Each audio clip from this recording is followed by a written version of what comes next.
Hello everybody. Today I'd like to make a video about how to be healthy without willpower. So often what most people do, and what I did for many years, was try to create healthy habits by forcing myself to do it and by developing willpower. And so over the years, I decided that the smartest thing to do was to study how people who have really healthy habits, and these aren't just healthy habits, but this video is focused on healthy habits. It's basically using willpower in any area of your life. So for many years, like I said, I tried to develop willpower. And then I realized, after studying a lot of really powerful people who have incredible habits, that what was more important were the routines, the roles, and the structures that they utilized in order to reinforce those habits. So the willpower was actually secondary to the structures, routines, and roles. So what most people did, or what the most effective people did, in my opinion, was they focused on creating these roles, structures, and rituals, which is a good way to say it.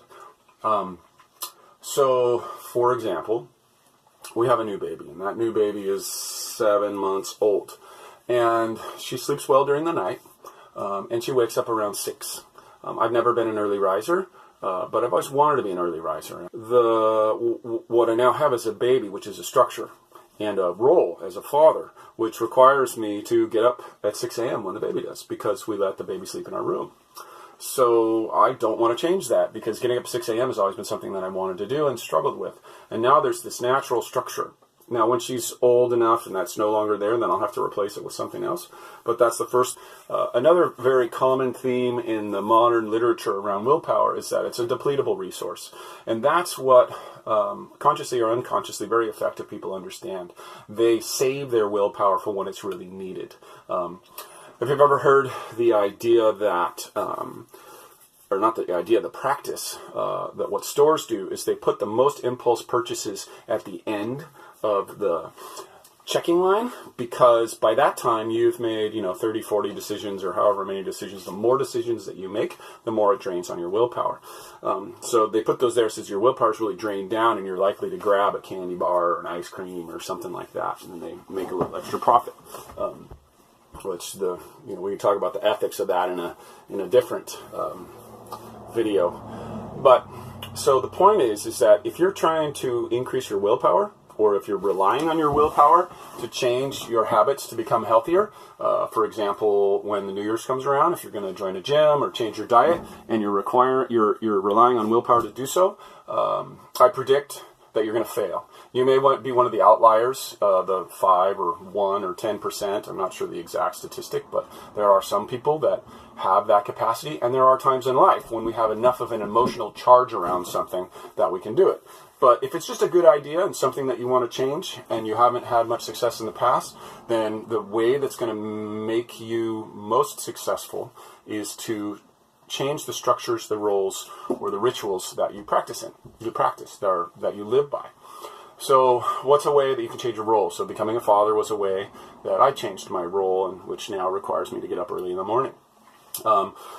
Besides doing that, you can get a new job that requires you to get up early in the morning. You can, start teaching a yoga class at the gym early in the morning that requires you to be there. All these things require that not all these things, but most of these things require that you have a minimum degree of, you have to figure out what your triggers are, the things that you're unwilling to flake out on.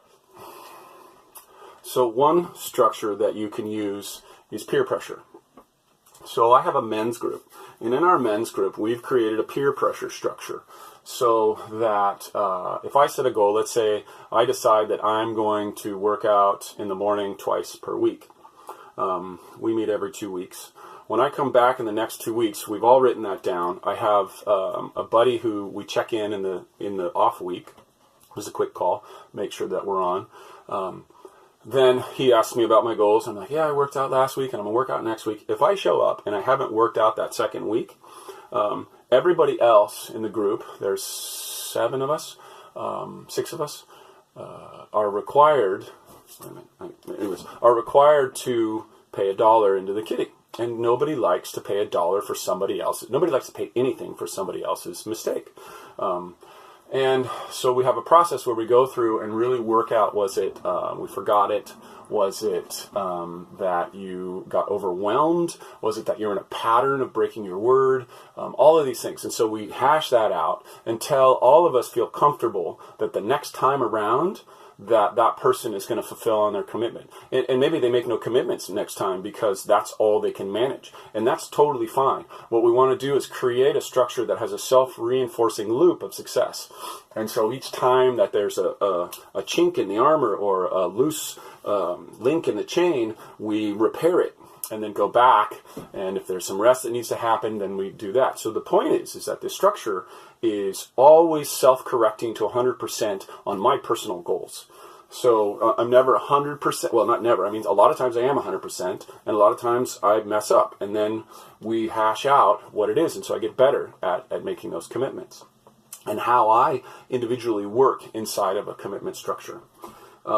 We have one guy that makes about a commitment every 6 months, just one little one, because that's what feels right for him. I make probably 5 or 8 every 2-week cycle because that's what feels right for me. Sometimes I take a whole 2 or 3 months off because that's what I need. The point is that you create a structure that works for you that has a self-correcting loop. Either that be peer pressure or that be a kid crying. Years ago when I was a yoga instructor, I became a yoga instructor because I didn't feel healthy. And I knew that by having the structure of being a teacher of others, that I would become a healthy person. And I did it full-time for 5 years. And now I feel that part is in my past, and I feel really healthy, and I'm on to other teaching and building and environmental, back to the land, things that are really important and empowering to me. So roles, fatherhood, job, being a teacher, coaching a football team, whatever it is that speaks to you, that is consistent with creating the new healthy habits that you want to create. And for me, joining the gym for $65 a month, which is incredibly expensive, it's the only gym around here that I can join, that helped. Because I didn't want to waste, because I've trained myself up to this point that I hate wasting money. Another structure that I have created now is, it's like an inspiration text thread that I have with a couple of buddies. And when I finish a workout, I send the stats out to them. 45-minute cardio, 120 beats per minute average, 400 calories, and I took niacin, MSM, nitric oxide, and a little bit of caffeine with my coffee. And so I report that out, and that gives me 2 things. I have the stats, and then when they do it, they send one to me. And so in the beginning, I was receiving those texts, and I noticed I started to feel guilty. And it's really important that you don't shy away from emotions like guilt. They're trying to tell you something. So if you're erasing them with alcohol or weed or, going onto your phone to get the next social media hit or watching a television show, then you're missing out on the emotional intelligence of your body that's telling you to make a change. So, it took 3-4 weeks for me to feel that guilt every time I was receiving that text of what they were doing, to then finally make a shift and make some new commitments in my group and start doing the workout program that I'm now on. So the basic point of what I'm saying is none of the things that I'm doing have anything to do with willpower. They're all built on my own personality, what I know already motivates me, and what zaps the energy out of me. So, and then, the interesting thing that happens is the more you get into this loop, the more you start to feel like you have willpower. But it's interesting because it's not really willpower. What it is, it's the inertia of creating a new habit and a momentum. So once that momentum starts going, then it takes less willpower to do the same activity. So you're not building willpower, you're building momentum using the limited amount of willpower that you have, but using less in order to get going again. So structures, roles, and rituals. So rituals, you don't want to create new rituals. That's really hard. You want to add to existing rituals. Like maybe you have a ritual of getting up and making a cup of coffee. So for me, it's very important, I think, to make progress, to not make perfection the enemy of progress. So in the morning, I drink a mushroom tea, reishi, chaga, cordyceps, sometimes some astragalus, sometimes some, a couple of other ashwagandha, sometimes a couple of other tonic Chinese and other herbs. And I used to try to drink that alone. And then I also take MSM, and I used to try to take the MSM alone. And then I also take niacin, and I used to try to take the niacin alone. And then I also take charcoal, which you actually have to take alone. So other than the charcoal, I mix all the other ones together. Now, they're a little less effective, and I put them in my coffee or my tea, because that's what I do every morning. What I do every morning is I have coffee or I have tea. Now, the effect is a little bit less. There's less, the MSM is not going to go as deep into the cleansing and the healing of the joints that it would if I took it by itself or with some vitamin C.